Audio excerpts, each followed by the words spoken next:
নমস্কার, আমি ডক্টর সঞ্জয় মুখার্জি। আজকে আমরা একটু অপ্রিয় একটা ব্যাপার নিয়ে কথা বলতে চলেছি। সেটা হচ্ছে মেল ফ্যাক্টর ইনফার্টিলিটি, বা পুরুষদের জন্য যে বন্ধ্যাত্ব ক্রিয়ার সৃষ্টি হয়।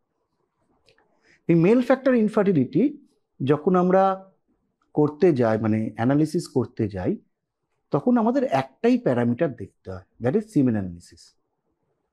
এবং সত্যি কথা বলতে গেলে সারা পৃথিবীতে যত ইনফার্টিলিটি হয় তার mostly more or less 30% due to male factor infertility. তাহলে এটা কিন্তু হিউজ সংখ্যক।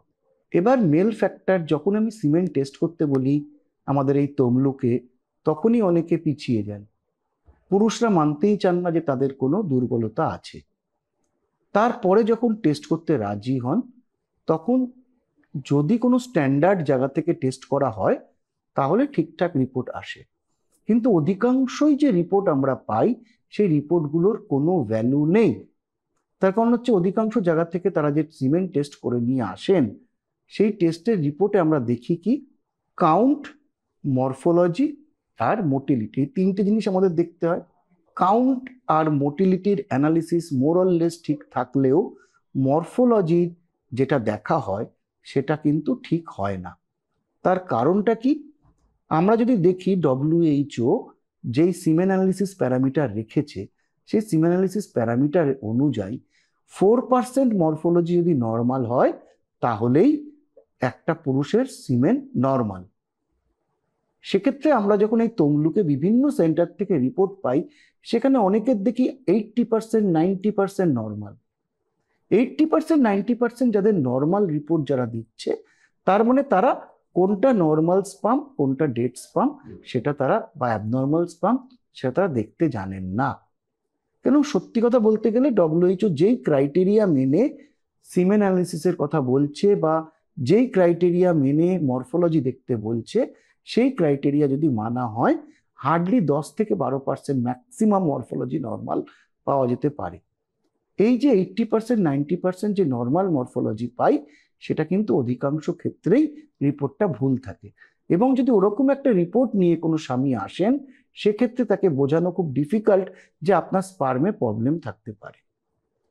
এইবার স্পার্মের প্রবলেমটা আমরা কখন আবিষ্কার করি? যখন আমরা দেখি IUI স্যাম্পেলে যখন উনি সিমেন্ট দিলেন, সেটাকে যখন আমরা প্রিপেয়ার করলাম, করার পরে আমরা যখন IUI করতে যাচ্ছি তার আগে আমরা সিমেন্টটাকে দেখি, তখন গিয়ে দেখি যে গ্রস অ্যাবনর্মালিটি রয়েছে সিমেন্টে, এবং তার IUI-তে প্রেগনেন্সি আসে না। এবং দেখা যাবে যে যদি IVF করতে যাই বা টেস্ট টিউব বেবি, সেটাতেও তাদের প্রেগনেন্সি আসতে অসুবিধা হয়।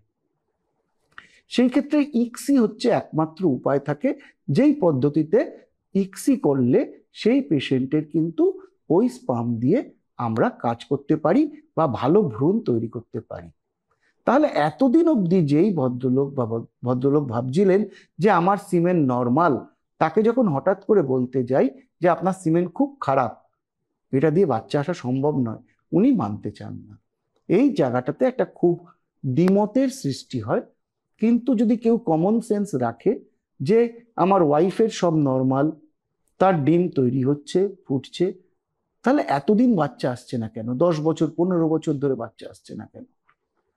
তারা যদি সত্যিই বাচ্চা চান, সেক্ষেত্রে ডাক্তারবাবুর পরামর্শ মানতে হয়।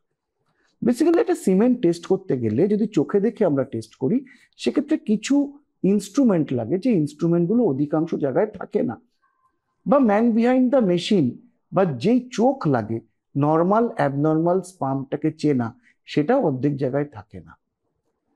এই ক্ষেত্রে কিছু অটোমেটেড ইনস্ট্রুমেন্ট এসছে, যেটা অন্য জায়গায় নেই, শুধু IVF সেন্টারগুলো সেগুলো থাকে।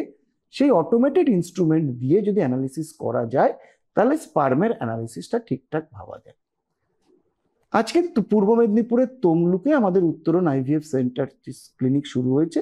সেখানে আমাদের একটা অটোমেটেড মেশিন আছে অ্যানালিসিসের জন্য, এবং আমাদের এখানে ইক্সিও সম্ভব।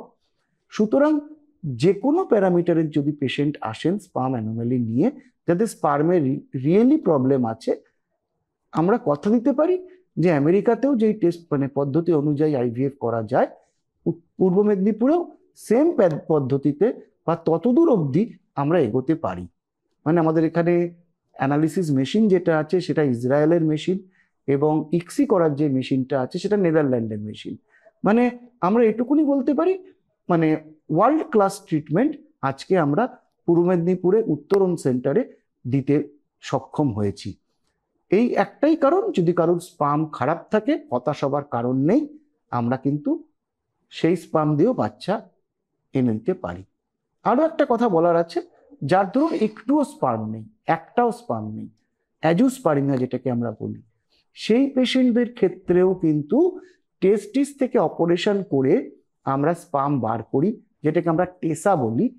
সেই টেসার মাধ্যমে তারপরে ইক্সি পদ্ধতিতে আমরা কিন্তু ভ্রূণ তৈরি করতে পারি এবং তাই দিয়েও বাচ্চা আনা সম্ভব। সুতরাং স্পাম না থাকলেও হতাশ হবার কারণ নেই। এখন পূর্ব মেদিনীপুরেই আপনি নিজের স্পাম দিয়ে বাবা হওয়া সম্ভব এবং আপনি সেই স্বাদ পেতে পারেন। নমস্কার।